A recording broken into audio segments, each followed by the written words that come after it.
Hey man, save me a Coke. It's a summer afternoon at an exclusive golf club in the American Midwest.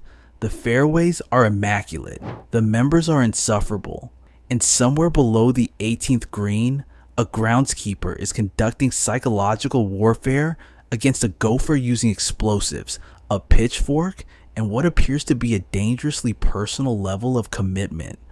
Caddyshack is one of the most quoted comedies ever made.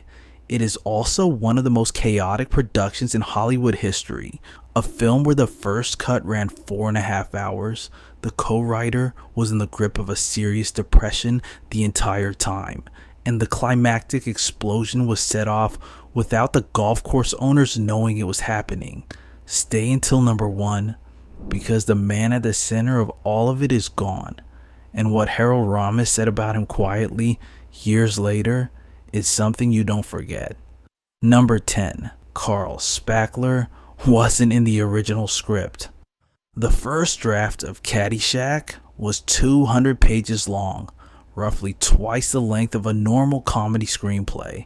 It was described by one studio executive as looking like the Bible. This script focused heavily on the caddies, particularly Danny Noonan, and was conceived as a coming-of-age story set against the class warfare of a country club. There was no Carl Spackler. There was no groundskeeper stalking a gopher. When Bill Murray came aboard and had only 6 days available, Harold Ramis asked him to imagine himself announcing his own fantasy sports triumph and handed him the basic setup. Murray asked for 4 rows of chrysanthemums. Everything Carl Spackler said across the entire film, including the Cinderella speech, every single word of it, was improvised, not workshopped, not tweaked, straight from Bill Murray's brain, live on camera in 6 days. Number 9. Murray and Chevy Chase hated each other. The film brought them back together. Bill Murray had replaced Chevy Chase on Saturday Night Live when Chase left the show in 1976. That created a professional enmity between them that was real, not performed. They arrived on the Caddyshack set already carrying years of tension. Ramis was aware of it and largely kept them apart. Then came the lunch scene, the famous confrontation between Carl and Ty Webb, which didn't exist in any draft of the script. Ramis, Murray, Chase, and co-writer Doug Kenney sat down together and wrote it from scratch over a single meal. What came out of that lunch is now one of the most quoted exchanges in the film. The shared creative act did what years of industry friction hadn't. They worked through it. Murray later said that making that scene together was when the hostility finally broke. Number 8. Rodney Dangerfield didn't know what action meant. Caddyshack was Dangerfield's first major film. He was a stand-up comedian. He knew stages, nightclubs, and television sets where audience laughter was the measure of everything. Film sets were different and he had no frame of reference. For his first scene, the pro shop arrival, the set was ready, the crew was in position, and Harold Ramis called action. Dangerfield stood completely still. Nothing. Ramis called action again. Nothing. Ramis walked over. He explained that action was the signal to begin. Dangerfield looked at him and said, "You mean, do my bit?" From that point on, for the entire shoot, Ramis never said action for Dangerfield's scenes. He simply said, "Rodney, do your bit." Every performance Dangerfield gave in this film began with that instruction. The improvised line about the free bowl of soup, so his very first take, is in the finished film exactly as delivered. Number 7. Harold Ramis deliberately filmed in Florida specifically to hide from studio executives. The film is set in Illinois. It was filmed entirely in Florida, at a golf club near Fort Lauderdale. Ramis chose Florida for one specific reason. It was as far from Los Angeles as he could get while still being in the continental United States. He was a first-time director. The budget was $6 million, and he had no interest in studio executives dropping by to give notes. The distance worked. Executives stayed away. The cast and crew were largely left to themselves, which meant 11 weeks of filming interrupted by a hurricane, nightly golf cart races on the fairways after dark, and a level of late-night chaos that Ramos later acknowledged he mostly chose not to see. He stayed sober during the shoot to keep himself functional. When filming wrapped and he finally allowed himself to relax, he had to be physically carried back to his hotel room. Number 6. The gopher wasn't in the movie. It was invented in the editing room. The first cut of Caddyshack ran 4.5 hours. Ramos had an improv background and a philosophy of yes and. He kept almost everything.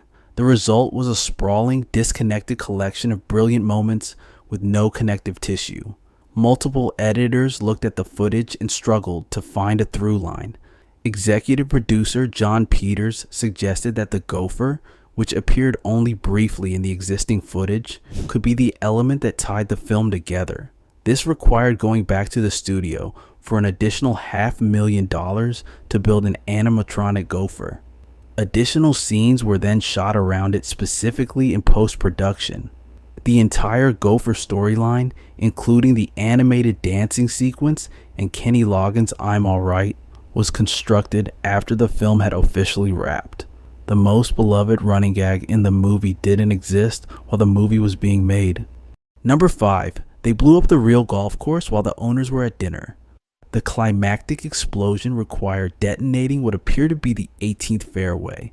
The owners of Rolling Hills Country Club, where the production was filming, refused to allow it, so the production team invited the club's ownership to a dinner and a boat trip, positioned as a thank you celebration for their hospitality during filming.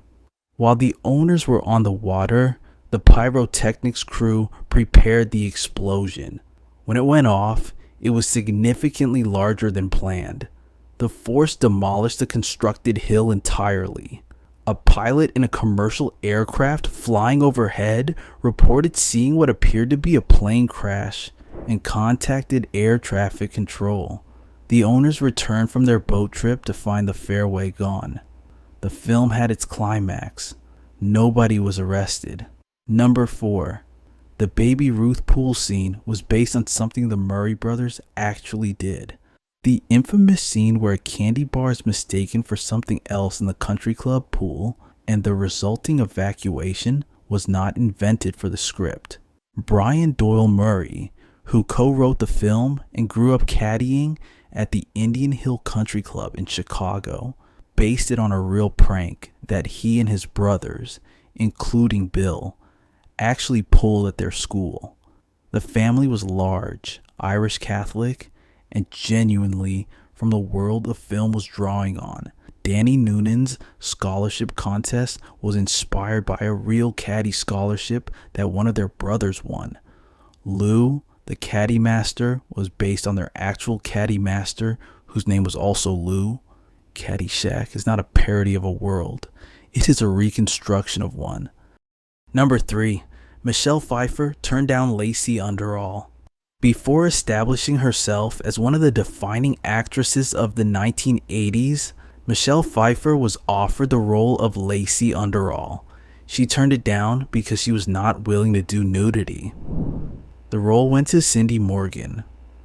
During one scene on set, executive producer John Peters attempted to arrange an impromptu Playboy photo shoot without telling Morgan, bringing a photographer to a scene she had agreed to do topless for the film.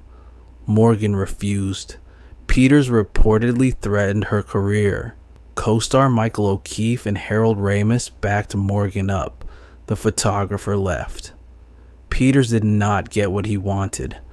Morgan has said in interviews that she was 25 at the time, and that the industry has changed significantly since then in how it handles these situations. The moment she held her ground is still, quietly, one of the more significant things that happened on that set. Number 2. The original ending had Danny Noonan catching a flight to Jamaica to follow a girl. The film nearly ended not with an explosion and a caddy scholarship, but with Danny at the airport. He has his scholarship. He's heading to college. And then he spots a woman heading to Jamaica and abandons everything to follow her. That was the ending in one of the final drafts. Ramos and the editors eventually rejected it as out of character and structurally wrong for the film they had made. The explosion ending, with Dangerfield's completely improvised final line, which Ramos later said made absolutely no sense and he couldn't believe he left it in, was the version that made it to theaters. Ramos was right to be uncertain.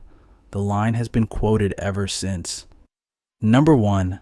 Doug Kenney co-wrote this film, produced it, and was falling apart the entire time. Doug Kenney was one of the co-founders of National Lampoon.